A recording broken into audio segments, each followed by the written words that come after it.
Bringing land and sea together is about harmonizing land and sea data that would improve safety at sea, environmental protection, and aid socio-economic development in the North Sea region.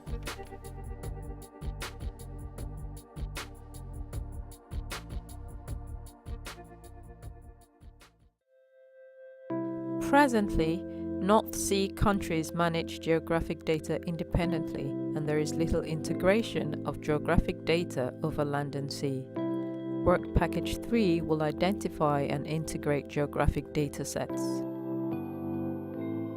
Without the sea, we have a seamless surface, but if we were to map it, what should we include as a minimum, and how can this data be provided? As a start, we need three things to be included: elevation, topology, and geology.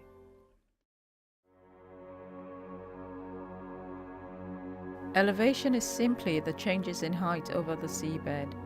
This data is primarily captured for the purpose of navigation.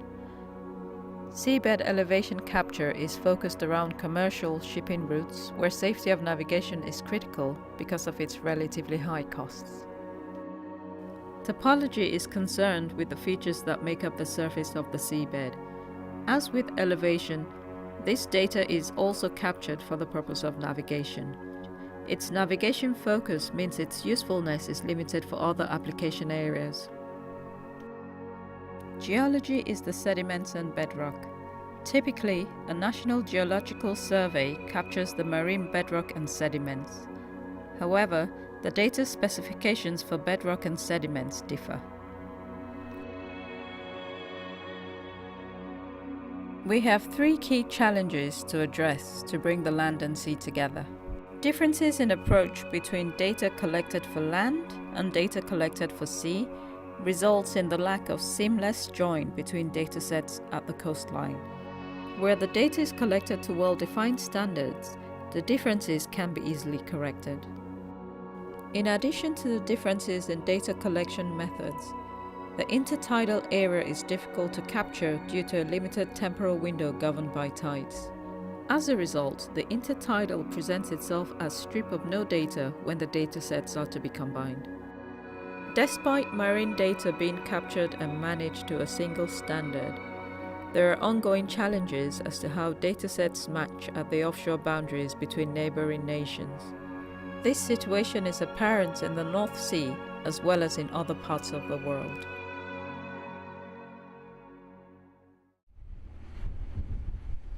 Work Package 4 tasks are to develop navigational tools that can enhance safety at sea. One tool is a 3D model, and this model was tested in Belgium. Now we're actually testing it for the first time in real life. We have a piece of 3D chart over Zeebrugge with the approach, the channel into Zeebrugge. And right now we are with the Belgium Hydrographic Service survey ship Terstreep on the way up to the Zulu Buoy outside Zeebrugge, and we will try and follow the leading line on the 3D chart, entering the port and take us to one of the quays. The background for creating the 3D model came with the aftermath of a major accident that took place in Norway on board the passenger ship Sleipner in 1999. Although they had all the technological equipment available to them, they still didn't manage to find the right course for those couple of seconds that they needed it. So I thought, would there be some way of displaying navigational information in a way that they could recover with sort of, if they are in a stressed situation and forget everything they learn, can they recover just by using their gut feeling? It's very simple. It's like a 3D game, you can say. It's what you see is exactly what you see outside the window. But then we add navigational information. Like, for example, we have lines on the water that you follow. These lines are actually the leading lines from two lights that you have on the shore. But in bad visibility, for example, you don't see those lights. But in the 3D chart, you have the line actually physically on the water. So you just follow the line, to say it simply. The 3D model was tested in a simulator at Antwerp Maritime Academy. giving a perfect opportunity to test the 3D navigation techniques under different conditions.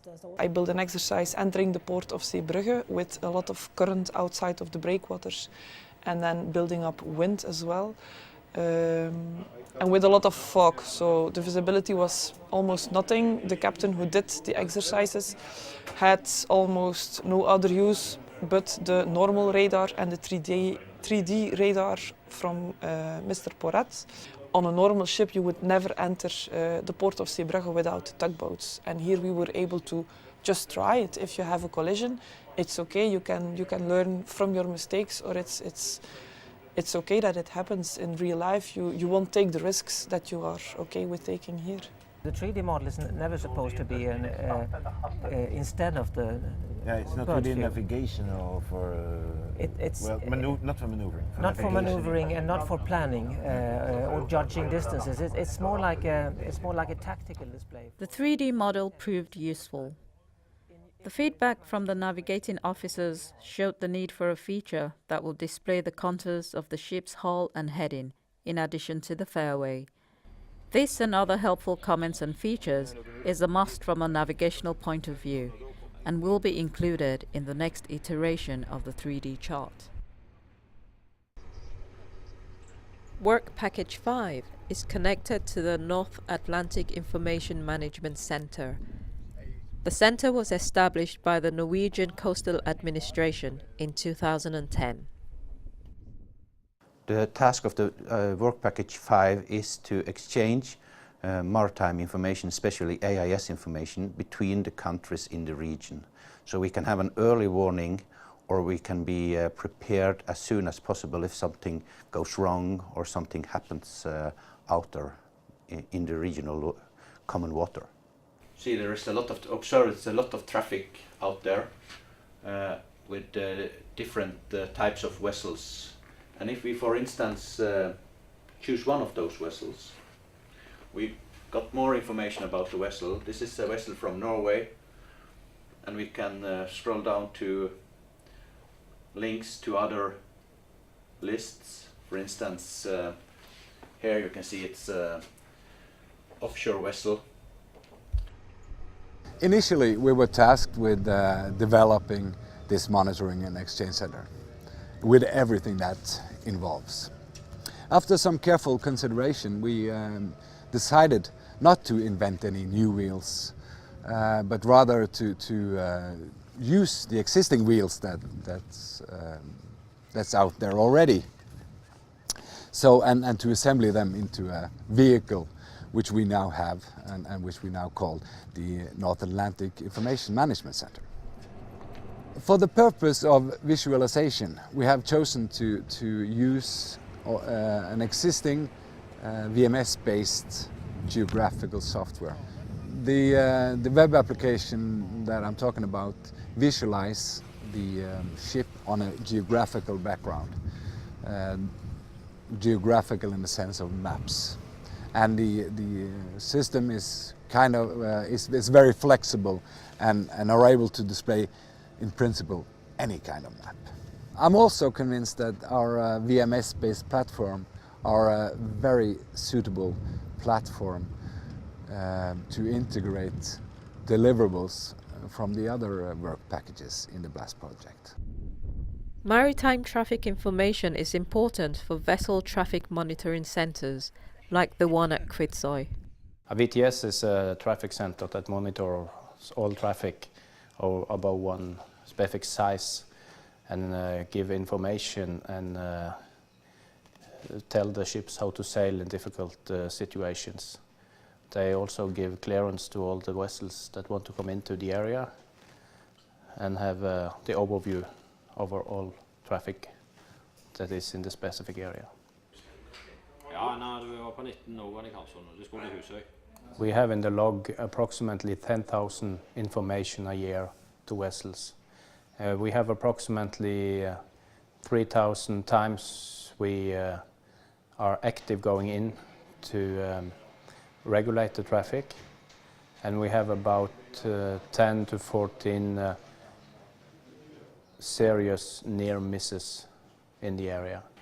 The IS can can give us early warning about what is going to happen. It gives us information of the course, of the speed, and also the destination, so you know a lot about the vessel before you go in and give it information on the further sailing. Unfortunately, there are no worldwide standard for information and exchange centers like we have today. Maybe in the future, with e-navigation, we will have these kind of standards. You have to, in some way, build up some structures that gives you all the marine authorities the possibility to have the same picture. That means all the same parts of what's going on. Work Package 6 is gathering information to get an overview of how the planning authorities operate in the different countries.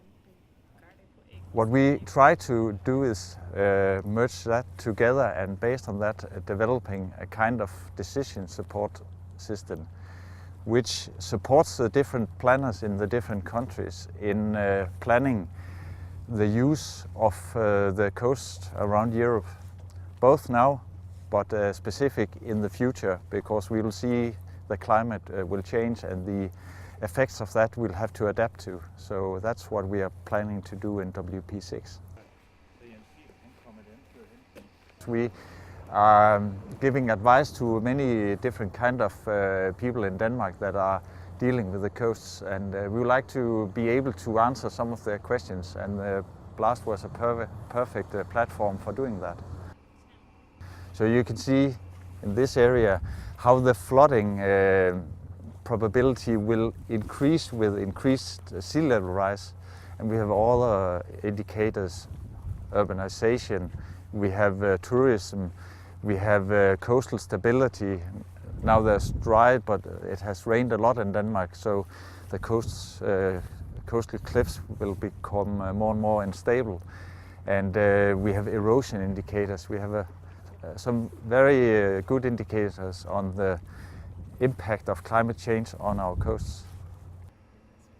I like to see that we have developed a system that I think will be of good use, because it's based on open source, so everyone can enjoy for free. You can put your own data in, which gives you a possibility to adapt it to whatever your country's problems or challenges is. We have also made an overview of the different planning regulations there are in the different countries, addressing that we need these pan-European projects to learn from each other and also address a broader range of challenges that goes with climate change. So I think that's the most important things we've got out of participating in BLAST.